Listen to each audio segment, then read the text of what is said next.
fait ça, justement, et on a fait ça dans les prisons privées, à Guantanamo, etc. Et on a privé ces prisonniers-là. Alors, des techniques barbares qui relèvent, en fin de compte, de l'époque de l'Inquisition du Vatican, mais peu importe, on pratique toujours ça. Après ça, demandez-vous pourquoi les Américains sont tellement admirés dans le monde entier. Il faut se poser des sérieuses questions. Donc, chers auditeurs, plus ça change, plus c'est pareil, mais bon. L'autre information, chers auditeurs, rappelez-vous ici, qu'est-ce que j'avais dit l'an passé ici à l'émission Zone de distance? Eh bien, ça a sorti cet été, mais Perron en avait parlé. En avait parlé au printemps 2010. Qu'est-ce qu'il avait dit? Il avait dit ceci. Il avait dit que l'Afghanistan était assis sur de gigantesques réserves de minerais. Eh bien, l'article est sorti le 15 juin, c'est-à-dire 2 mois après que j'en ai parlé. Et je suis bien content. Je suis-tu bon, hein? Es-tu bon, hein? Ça, en fait, têteux, ça peut pas être plus têteux que Perron. Mais bon. Alors, il y aurait des réserves de lithium qui servent en fait pour les piles rechargeables pour toutes sortes d'applications, les téléphones portables, etc. Il y a des réserves de lithium qui sont comparables à celles de la Bolivie, qui sont les premières réserves mondiales. Mais il y a du fer, il y a de l'or, il y a du niobium, il y a du cobalt. C'est estimé le sous-sol afghan à 1000 milliards de dollars. Fait que là, comprends-tu, les géologues du Pentagone s'arrivent, il y a de l'argent là, sous nos pieds, il y a des tonnes de milliards de dollars. Alors, on peut pas placer ça dans les mains des talibans. Fait que c'est pour ça qu'on est là depuis 2001. 2001, on occupe, comprends-tu, avec les armées américaines. L'armée canadienne, on occupe, comprends-tu, le sol, le dessus du sol. Mais en dessous de leurs pieds, c'est bourré. Alors voilà, on voit justement l'information. On dit que, donc, l'Afghanistan, c'est l'Arabie saoudite du lithium dans le monde. Alors, ça, c'est parfait. On sert du lithium, en fin de compte, composant indispensable des batteries rechargeables utilisées pour les téléphones et les ordinateurs portables, ainsi que pour les automobiles électriques. Alors, voilà. Alors, il y a des réserves incroyables. J'avais fait toute la nomenclature des réserves. Mais ça, c'est un article qui est paru dans Le Devoir cet été. Et strictement dans Le Devoir, ça a paru le 15 juin. Alors, on est content. Alors, chers auditeurs, chères auditrices, c'est bon, justement, de savoir qu'il y a des ressources inestimables dans le sous-sol afghan.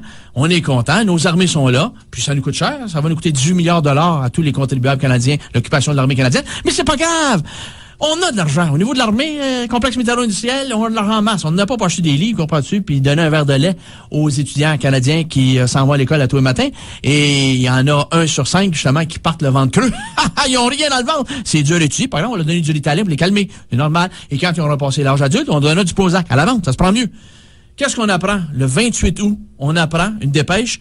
Les membres du gouvernement de l'Afghanistan, de M. Hamid Karzai, sur la liste de paye de la CIA. Qu'est-ce que Perron vous dit depuis exactement 6 ans? Que ce gouvernement-là est l'un des plus corrompus au monde, l'Afghanistan, que l'armée américaine et canadienne est strictement là pour sécuriser la production d'opium. Et qu'est-ce qu'on apprend également? Et c'est clair, net et précis, que même M. Hamid Karzai, et l'article dit dans la presse, on dit, quand Karzai combattait les talibans, correct, il était soutenu par la CIA. Et voilà. Fait que vous m'écoutez pas, hein? Vous êtes pas attentif, hein? Vous m'y donnez, hein? Vous pensez que je vous réponds avec de la frime? Ben, si la presse le dit, la presse à Power Corporation, ça veut dire que j'étais pas la vérité. Et le frère d'Hamid Karzai est un des plus grands trafiquants d'opium de la région d'Afghanistan. Chers auditeurs, les guerres sont ruineuses pour les États. Il n'est pas question de laisser le trafic d'opium. Dans les mains, comprends-tu, des étudiants de la liberté, hein, les talibans, pas du tout. Il faut que la CIA s'en mêle, il faut que l'armée s'en mêle, le Pentagone, il faut que l'armée canadienne s'en mêle, comprends-tu? Eh ben oui, ben ça marche de même. Et qu'est-ce qu'on apprend? Qu'après l'opium, l'Afghanistan est un des plus grands producteurs de hashish. Le pays serait le plus important producteur de cannabis dans le monde. Et écoutez, ça c'est plus que le Maroc. C'est plus que le Maroc. On parle de 145 kg de résine de hashish par hectare en Afghanistan.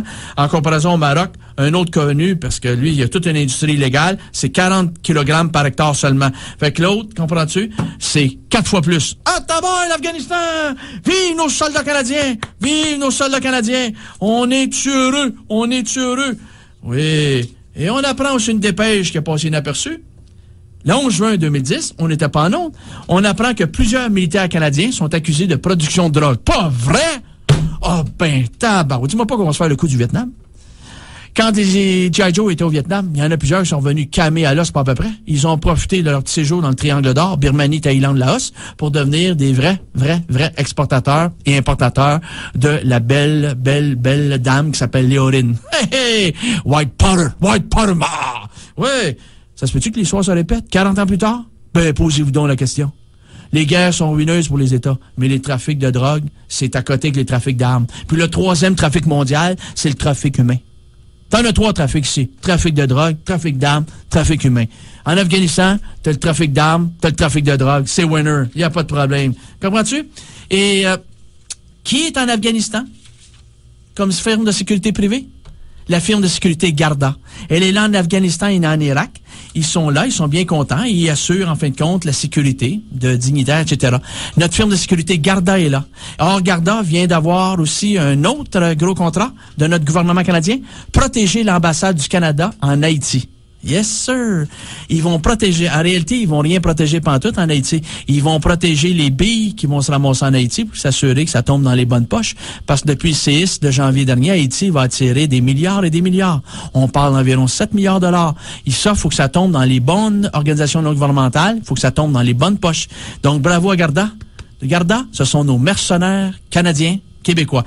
Qui est un des plus gros actionnaires de Garda? Je le donne en mille. Paul Desmarais de Power Corporation.